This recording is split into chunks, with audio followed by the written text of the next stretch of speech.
Cocaine is a global business. From coca farmers in Colombia to trafficking cartels in Mexico, crack houses in Miami to cocaine dealers in London, the supply chain of cocaine stretches around the world. For some, cocaine is a way of life. It wasn't no silver spoons for me. It was plastic spoons and dope. Cocaine brings vast wealth to a few. $5 million to get 1,000 kilos from San Diego to New York. And misery to millions. Future holds nothing for me. Death or the penitentiary. But they're all part of the $300 billion global industry that is Drugs Incorporated.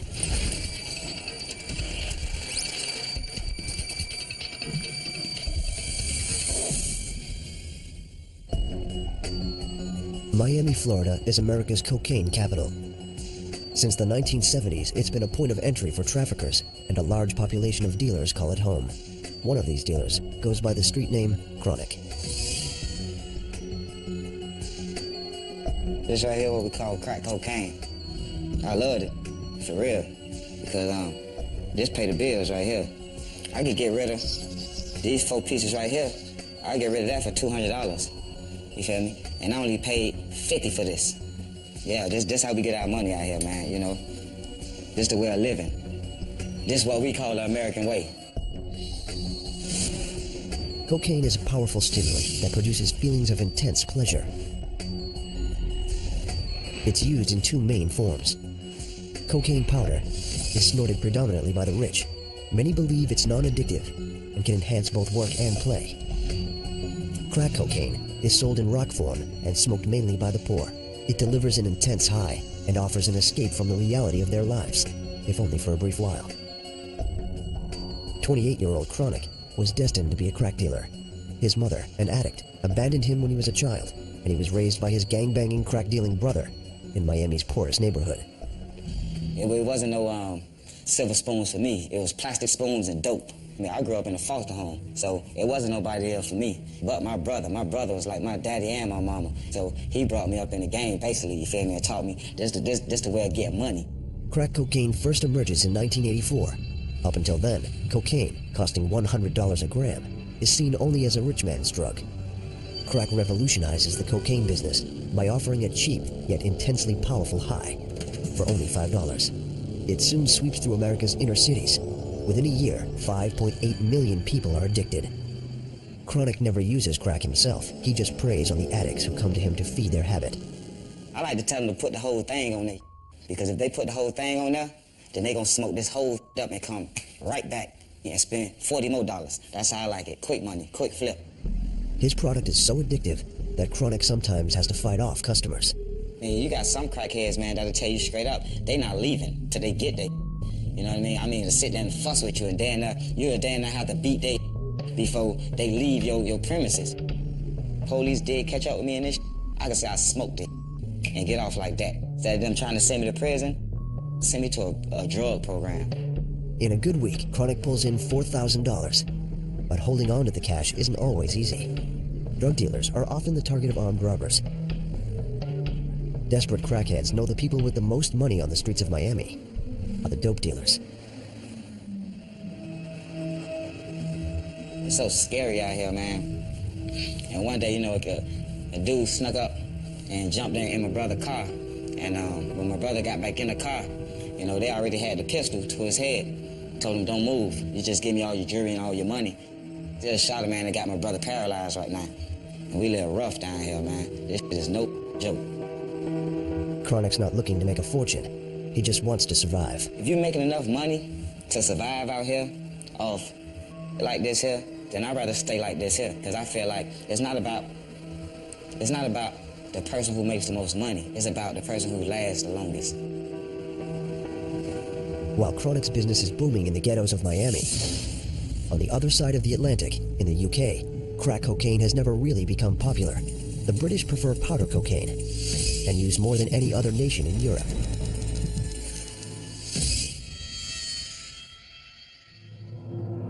Everyday people are doing it now. It's certainly the choice of drug that everyone's doing nowadays. In the 1990s, the demand for cocaine in the UK skyrockets. It's seen as a glamorous drug that allows users to work and play harder and longer. Cocaine becomes the drug of choice for Britain's middle class. 42 tons of cocaine are consumed in the UK each year. It's going everywhere, and especially like, you know, the stock market boys and the city boys, they all use it because they've got to perform with their job really hard, so it keeps them all going. Chronic believes his business would suffer if he smokes crack, but this dealer, known by the alias Adrian, started out as a user. You start doing it, and then your mates start asking you to get them some, and, oh, can you get me a bit of gear? And eventually you just go, you know what, I might as well just buy a big lump and sell it off to them, and that way I'll get a bit of coke and a bit of money for myself. Finding a supplier of high-quality cocaine isn't hard. Adrian comes from a long line of British gangsters. My family are quite well connected in the underworld, as it were, so I just get it straight from them. Adrian's cocaine comes from the other side of the world. From Colombia, the cartels ship their products to depots in Guinea-Bissau, West Africa. Then the cocaine is trucked to Morocco. From there, it's shipped to Spain, where it's sold to British gangsters, loaded onto trucks sent to the UK by ferry. They stick it in about, say, 10 trucks. You don't stick all your eggs in one basket, you know. And out of those 10 trucks, they expect at least 2 of them to get caught. The trucks that manage to clear the border head to London. The cocaine is then delivered to a central distribution point. It's taken straight over to, you know, a warehouse or a basement, somewhere like that. As soon as it comes through, then they start breaking up and it all gets split all over London everywhere. Adrian receives the cocaine in bulk, which he then breaks down into retail-sized packages. Weighing it up individually on these digital scales and then putting it into my little packets. Adrian buys his cocaine for $25 per gram and sells it for $75. He boosts his profits by skimming 20% off every gram he sells. Nobody gets a gram anymore, so there's 0.8 in there of a gram. Otherwise, it's just not worth your while anymore. In a good week, Adrian sells 100 grams and makes $6,000 in profit. He meets his regular customers in a London pub.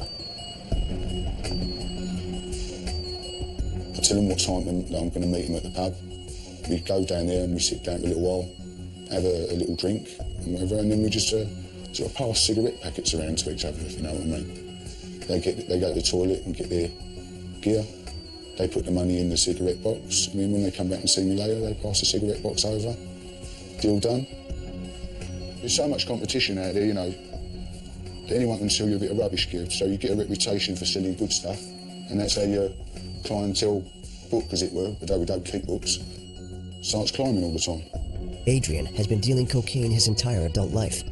Unlike crack dealers in the US, he's not worried about being robbed or even busted by the police. I don't think the police are too bothered about it, but, you know, you're all having a fun time in the pub. It's not spilling out into the streets.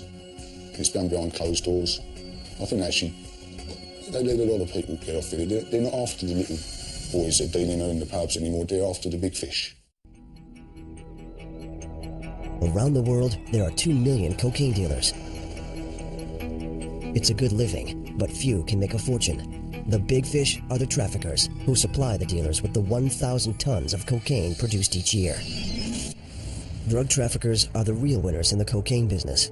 They earn millions of dollars smuggling large shipments of drugs across international borders. Eddie, a 48-year-old father of 3, used to traffic cocaine from Colombia to America.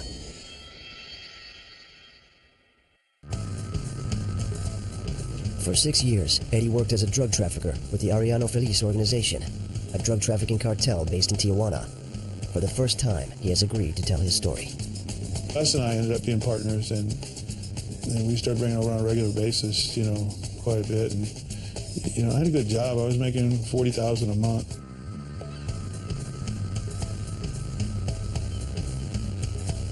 First, his partner travels to Colombia.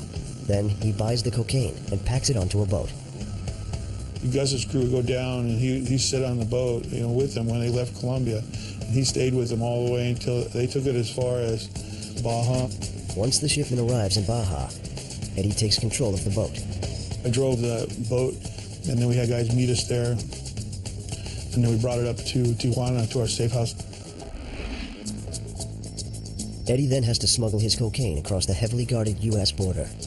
Since 9/11, the U.S. Department of Homeland Security has strengthened its border with Mexico by building hundreds of miles of fences and installing license plate readers at all points of entry.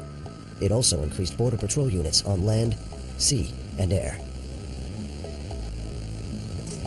But Eddie sneaks in under the security radar. He bypasses the major border crossings and ships his cocaine out to small American fishing boats waiting off the Mexican coast. I had my guy who was an excellent fisherman, so he would take off at 4 in the morning and go fishing. They'd ferry everything out to him on jet skis, and he'd put it in the cabin area of the boat, and then he would go fishing for 4 or 5 hours, and then when everybody started coming in from going fishing, he would go in with them at the same time. Posing as just another recreational fisherman, Eddie's boat arrives in San Diego Harbor. The cocaine is taken from the docks to a safe house, where it will be prepped and distributed to different cities. New York usually brings in the big money. In LA, it was 13 million. In New York, it'd be 18 million. So $5 million to get 1,000 kilos from San Diego to New York. Eddie's crew drives the cocaine across the country in inconspicuous vehicles carrying 200 kilos per car. He makes sure his drivers look like regular Joes. They had to have the look, that would pass what we call the 30-second test, which is when a policeman pulls a car over, they've got 30 seconds to determine whether that person that they pull over is a threat, is worth interrogating, or they're just going to give a ticket and let him go. Once in New York, Eddie and his drivers leave their vehicles in a parking lot. I would meet somebody in an area and leave the keys in the ashtray, and then they would pick the car up. 2 weeks later, Eddie returns to New York to pick up payment for the shipment. Traffickers make approximately 25% of the retail price of cocaine. That equals a worldwide total of $50 billion per year, but danger is always present. Pick up the backpack with $250,000 in it, and you're walking away, and you can feel the bullet going through the back of your head, because you know that guy could kill you in half a second and say you never showed up. Violence is a fact of life inside the cartels. Mexican recruits must prove their loyalty by killing. Blood in, blood out is when you come into the organization, usually you kill somebody, or you have to prove yourself worthy of being part of the organization. The only way to get out is blood out, means you die. You kill someone coming in, you get killed to go out. Eddie's fate is sealed if he betrays the cartel leaders. They would pick them up and torture them to see if what they knew or said. If the guy wasn't a snitch or an informant, they would still kill him, but they would say, well, at least he was a good guy. Through the 1990s, the cocaine trade wreaks havoc on countries around the world. Cash from the sale of cocaine finances coups in Bolivia, fuels guerrilla wars in Nicaragua and Colombia, and threatens the stability of the Mexican state as a wave of violence spreads through northern Mexico. The drug cartels fight each other for control of the cocaine trafficking routes into the U.S. The Mexican drug wars cost the lives of 20,000 people who are shot, macheted, or even beheaded, often after being brutally tortured. In 2006, everything changes when Felipe Calderon is elected president of Mexico. He pledges to defeat the drug cartels responsible for plunging Mexico's northern cities into anarchy. Calderon dispatches state police and troops to crack down on the cartels. The boss of Eddie's cartel, Eduardo Arellano Feliz, is one of the many leaders arrested and imprisoned. The leadership vacuum left behind sparks a war for control of the drug smuggling routes into the U.S. Everybody wanted to be the top dog, and because they didn't really have the experience or the patience that some of us had, they just started killing everybody. The war is brutal. In the 3 years following Calderon's election, another 15,000 people are gunned down, but the deaths don't deter people from entering the business. Hundreds of poor Mexicans are eager to step into Eddie's shoes and take over his trafficking routes by undermining his position. As an American working in Mexico, he's under constant suspicion. I was the only white guy at my level, and every time something happened, everybody would look at me first. Eddie's partner and friend accuses him of being an informant and demands a meeting in Tijuana. I wasn't that stupid. I brought my crew with me. So he had his crew, armed crew, and I had mine too, and he didn't want a big bloodbath, so we just left it at that. Eddie realizes it's time to leave Mexico. He leaves behind everything he owns and escapes to the U.S. I'm one of the lucky guys that got out. There's a lot of guys, there's a whole cemetery, or not even a cemetery, there's whole, fields in Mexico, just full of dead bodies, unidentified bodies that didn't make it out. Despite the ongoing violence in Mexico, $51 billion worth of cocaine still floods across the border into the U.S. every year. The Mexican cartels purchase their cocaine from Colombia, where over half of the world's cocaine is produced. While the cartels earn millions of dollars smuggling cocaine, the peasant farmers who grow the coca plants are lucky to earn enough to survive. 28-year-old Andreas Varela is one of the tens of thousands of farmers who grow the coca that will become cocaine. En los tiempos buenos, sí, había una rentabilidad que quedaba por ahí. Le quedaba a uno mensual $1.000.000, depende de cómo salgan las cosechas. Era lo que a uno le quedaba, pero pues eso era como para uno vestirse, para uno para la papa, para uno poderse sostener. Andreas prefers to grow food crops, but he knows cocaine paste is where the money is. Papá y mi mamá, ellos fueron unos agricultores que durante toda la vida han vivido. Mi papá vive del maíz, de la yuca, del plátano, y a duras penas nos sacaron adelante a nosotros. Hasta nos dejaron sin estudio por la mucha pobreza, por la economía. Colombian farmers sell yucca plants for 40 cents a kilo, but cocaine paste sells for $750 per kilo. More importantly, there's constant global demand for cocaine, unlike corn or yucca. But growing coca isn't without risk. Andreas is constantly under threat. De gobierno.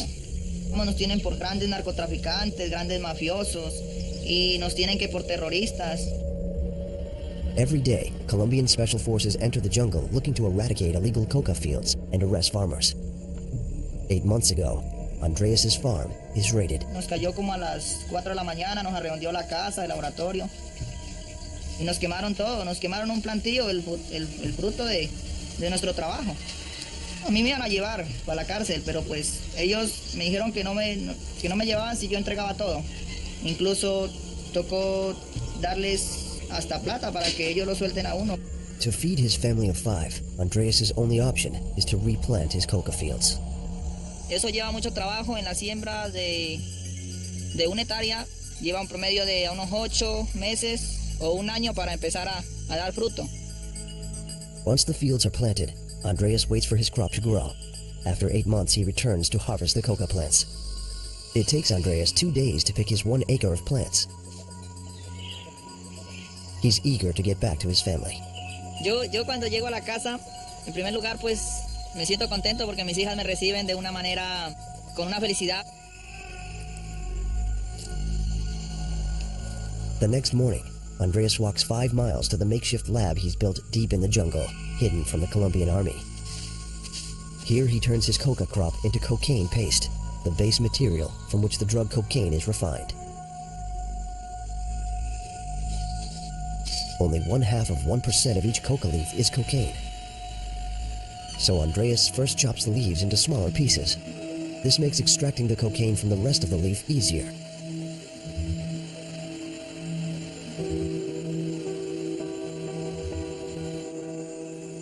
He breaks down the leaves with an inexpensive mixture of cement powder and liquid fertilizer.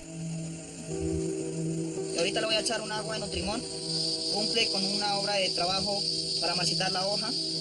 He places the softened leaves into a drum and adds gasoline to extract the cocaine. Pues con esta gasolina que le echamos aquí la dejamos unos minutos para que le pele toda la mercancía.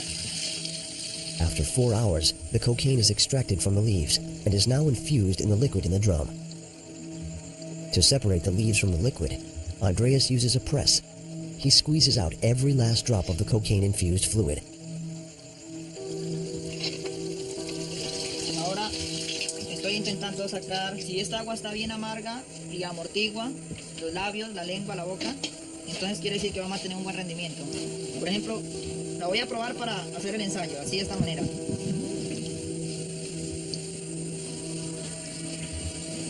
Tiene un poquito de amargo.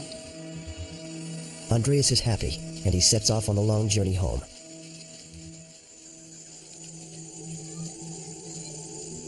There he completes the process of producing his cocaine paste. Nosotros lo llamamos soda.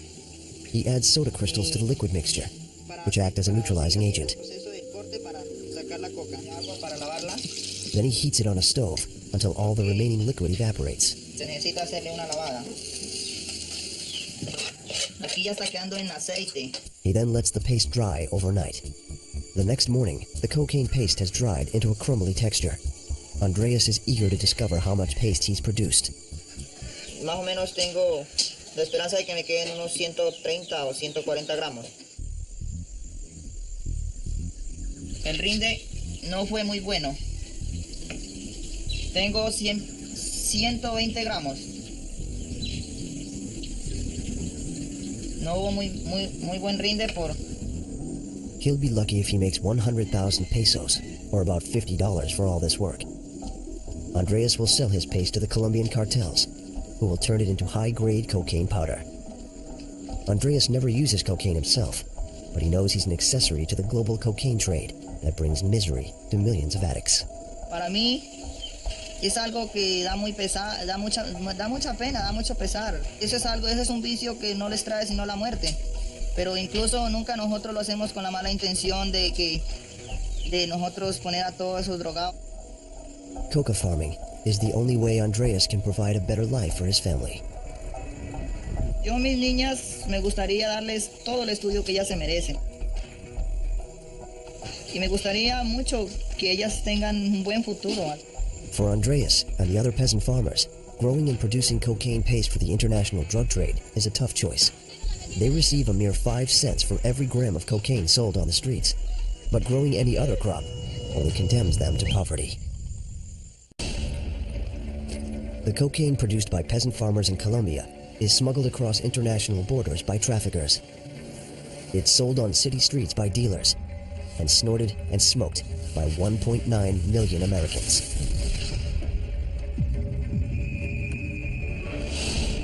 $360,000 of these are hardcore crack addicts. And one of these addicts is 49-year-old Loco. I first started using cocaine when I was like 15. And one day I was down in the basement with my uncle, and I seen my uncle doing something. And I got curious, and I wanted to know what it was, so I tried it. And I liked it. And I've been using it ever since. Smoking crack has diminishing returns. The euphoria delivered by the first hit from a crack pipe is always the greatest. Then users continue to smoke in an attempt to recapture the impact of that first hit. Once you get high with the cocaine once, you basically high as you're gonna get that first hit. What you're doing is chasing that first hit over and over and over and over, which you never get. Loco smokes at least 10 crack rocks a day. At $10 a rock, his habit costs him a small fortune. If I get 200 today, I'm gonna spend 200 a day. And whatever I have, that's what I'm gonna use. It'll take me 4 or 5 hours to smoke that. Loco quickly develops a crack addiction and falls in with the notorious Chicago street gang, the conservative vice lords. I could have been a professional boxer, but I choose drug and gangbanging. Crack cocaine, it used to make me just want to rob everybody that I come across, you know what I mean? I became very aggressive. Powder cocaine users tend to have lucrative jobs that enable them to fund their drug use. But crack cocaine users are predominantly poor and live in the inner city. Many turn to crime to fund their habits. I take what you got with whatever I had, gun, knife, stick, because if I had, I would use it. And if you didn't give me what you had, you were gonna see I was gonna use it. And that's the way I kept my habit up. You know, I've been in penitentiary 6 times. Loco manages to stop smoking crack just once.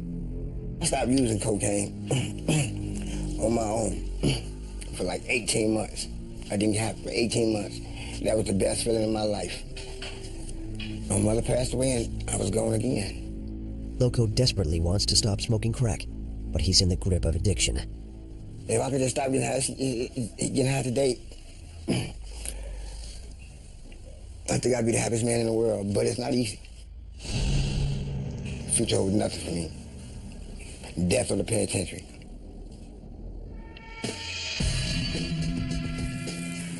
The United Nations World Drug Report declares there are up to 20 million cocaine users worldwide. The majority of these users snort cocaine. People like the drug because it creates intense feelings of pleasure without a loss of control. Unlike heroin and methamphetamine, powder cocaine users don't fall into a stupor or hallucinate. When a user snorts a line, it enters the bloodstream through the nasal membrane. The drug races to the pleasure centers of the brain, where it triggers a massive increase in dopamine, the neurotransmitter that signals euphoria. 30-year-old Christoph has been chasing this euphoria for the past 15 years. I started when I was 13, 14, smoking spliffs, then went on to ecstasy and stuff and big rave party. Time was on, and then moved on to cocaine quite quickly because it's pretty much my favorite drug. Today, Christoph works in London in the television industry, where cocaine use is rampant. We've about 50 or 60 people in my company. I know that more than 40 people probably use it in this industry. A lot of people like partying, a lot of people like drinking, and a lot of people like taking drugs, cocaine being one of their favorite ones. I use a lot of cocaine. Christoph goes through 7 grams a week. Which is quite a lot. And I think I've reached my high level of consumption. His habit costs over $500 per week. It is quite a lot of money, yeah. But I'm lucky I've got quite a good job. I wouldn't spend that much if I wasn't making that much money. It's a bit of a vicious circle. Christoph doesn't see himself as an addict like Loco. I think there's 2 different cultures. You've got the junkie people that will use cocaine or crack cocaine, and then you've got all these other people that have a bit of money, work every day, are married, have got kids, they've got sort of a normal life. He believes his use of cocaine is no different than drinking beer. It's like going to the pub at some point. You'll have a beer, or you'll have a couple of beers, you'll have a line of coke, you'll have another beer, then another line of coke, and then you go home and go to bed and wake up at 7 in the morning and go back to work. But he wants to stop taking the drug to concentrate on bringing up his young family. I've got 2 kids. They're growing older, and they notice things. Whereas before, I mean, it was easy. I could be on coke and still doing stuff.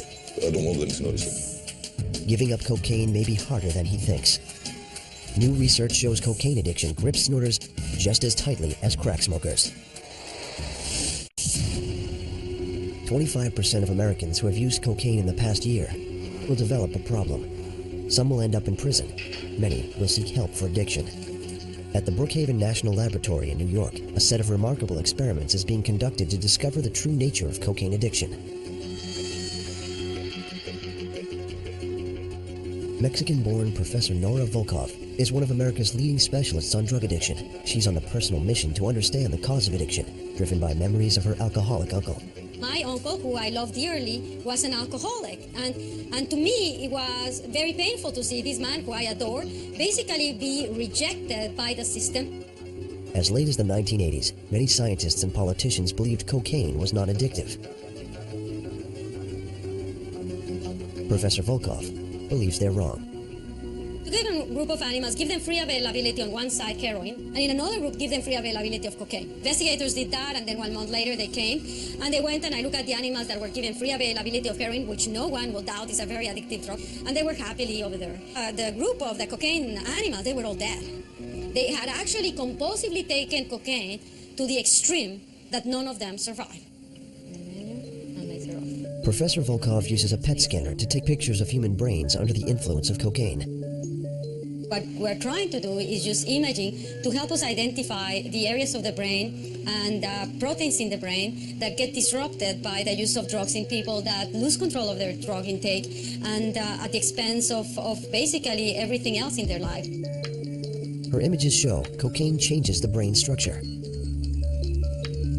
Repeated exposure produces changes on the way that the brain gets connected and functions that result on pathological behavior, and that's why it's called a disease. Professor Volkov scans hundreds of users and ex-users.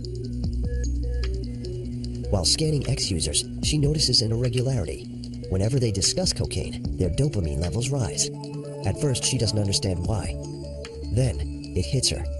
You could make a case that people become addicted to the lifestyle because their brain has started to respond to the lifestyle, and that is their environment, their friends, their situations.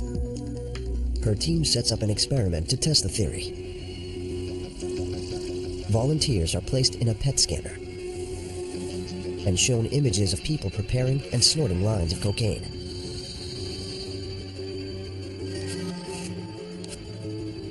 Incredibly, the images alone significantly increase the dopamine levels in the brains of users.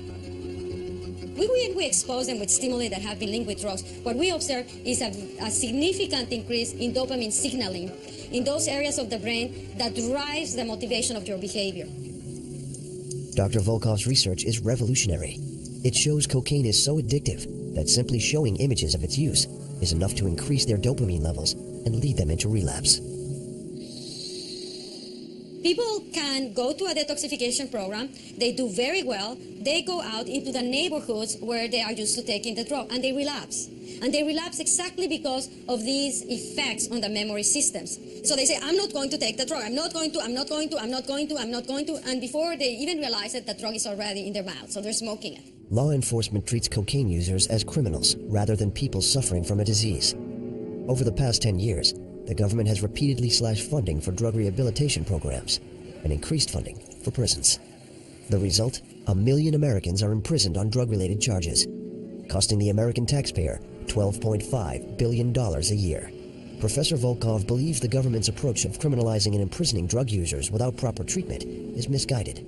When you just take a person that's addicted and push them in jail and you don't give them treatment, you can guarantee that that person will relapse within a few weeks of actually leaving the jail, no matter how long they've been there, with no drug exposure. If you don't treat, they will immediately relapse for drug taking. But very importantly, they'll end up reincarcerated pretty soon. Statistics support her claim. 40% of cocaine convicts and 77% of crack convicts are reoffenders. Police, search warrant! For the past 25 years, governments around the world have been fighting a war against cocaine. In Colombia, the American government is financing an eradication operation to reduce cocaine production in the country by 50%. These special forces are preparing to destroy a cocaine laboratory. Major Quiroga leads the mission.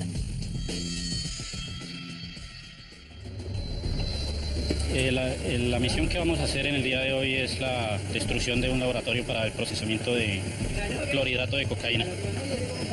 Estos laboratorios en esta región del país pueden producir a la semana unos 500 a 600 kilogramos.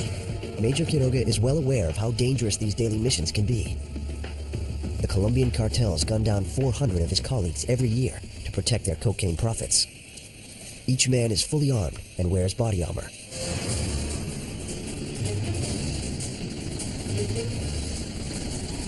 Carrying crates of explosives, the commandos lift off from their base in Mariquita and fly 45 miles north to the eastern banks of the Rio Magdalena. Cartels go to great lengths to hide their activities. The commandos march deep into the dense jungle to find the illegal laboratories. The ground troops are provided air cover by a chopper that constantly searches for signs of armed resistance.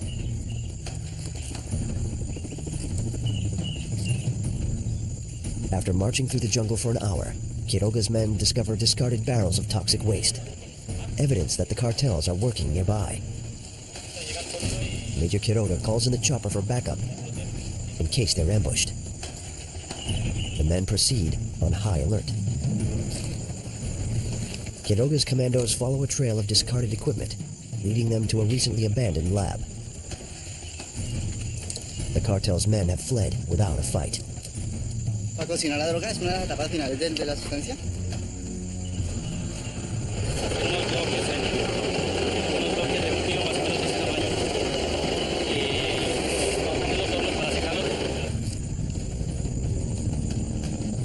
Es un laboratorio mediano y tiene buena producción, más o menos unos de 400 a 500 kilos en la semana.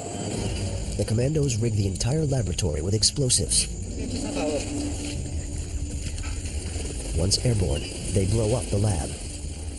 One victory in the ongoing war against the cartels. Sí, es una misión exitosa porque igualmente al destruirles es una gran pérdida para ellos. Since 2000, the U.S. government has poured $5 billion into eradication missions, but to little effect. The amount of cocaine manufactured in Colombia is the same today as it was a decade ago. The majority of this cocaine is smuggled into America. 50 American law enforcement agencies are engaged in the war on drugs. And Austin, Texas is one of the main battlegrounds. Austin sits in a perfect spot to be used by the Mexican cartels as what we consider a transit hub. 4 hours from the border, and with a hub of highways going across the country, Austin has long been a base of operations for the cocaine cartels. Greg Thrash has witnessed a marked change in the tactics adopted by the Mexican cocaine traffickers at the border. Instead of shipping large loads across the country, they are forced to ship smaller units due to the success of the DEA and Border Patrol. But with the huge number of cars crossing the border and coming into Austin, law enforcement knows it has no hope of stopping every shipment. All we as law enforcement can essentially do is contain the situation, contain the problem. But even containing the cocaine problem is an uphill battle. Not only have the cartels divided their shipments between hundreds of traffickers, they now employ thousands of dealers to sell their product. We have multiple agencies assigned to the DEA here full-time that do nothing but coordinate efforts, bring resources together, and target and attack the infrastructure of these cartels that are operating in the Austin area. Greg Thrash dispatches a unit in the middle of the night, following a tip-off about the location of a crack dealer. They approach the house, guns drawn, ready for anything. Police department! Police search warrant! Police search warrant! After smashing open the front door, the cops quickly overpower the suspects.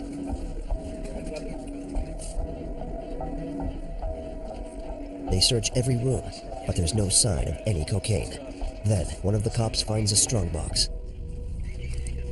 He uses a crowbar to force it open.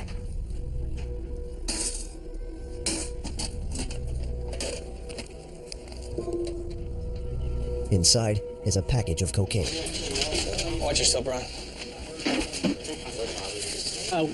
In the search process, we came up with approximately 4 ounces of cocaine and almost $1,900 in cash, and a few grams of marijuana.